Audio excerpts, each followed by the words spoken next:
The trail of destruction spreads across territory formerly held by ISIL, an enemy often proven to be elusive, if not for the clues left behind among the rubble that revealed the military power of the group. There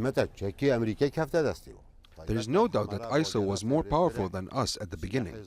They had American-made equipment abandoned by the Iraqi army, like tanks and Humvees. They have Russian-made weapons that they brought in from Syria. But Iraqi and Peshmerga forces have also uncovered large amounts of weapons produced by the group itself.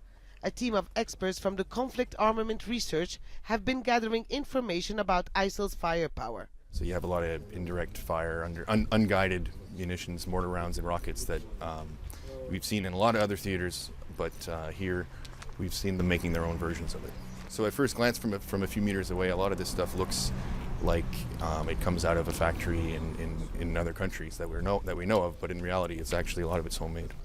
Like these 120mm mortar rounds, complete with a date of production, or these rockets made out of metal pipes and gas cylinders, usually filled with explosives or chemicals such as chlorine. Homemade weapons and ammunition are not something new. They've been used in many conflicts throughout the world. What's different here is the extent of this production.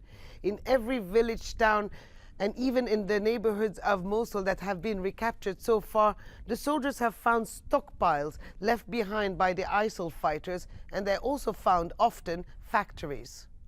These are roadside bombs complete with their trigger planks. They look rusty but inflict great damage. We found them in a village where ISIL had a base in what appears to be a training center for new recruits. Workshops of different sizes have been found in several locations. They go from small ones used to mold mortar rounds to larger scale production facilities like this one inside Mosul.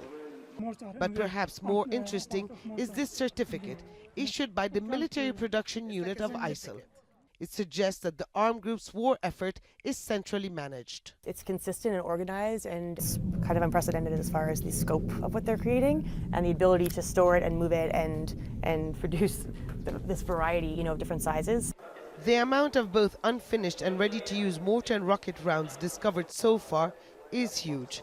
These findings led investigators to conclude that overall production of weapons by ISIL in the months leading to the Mosul offensive runs into the tens of thousands. Huda Abdelhamid, Al Jazeera, Eastern Mosul.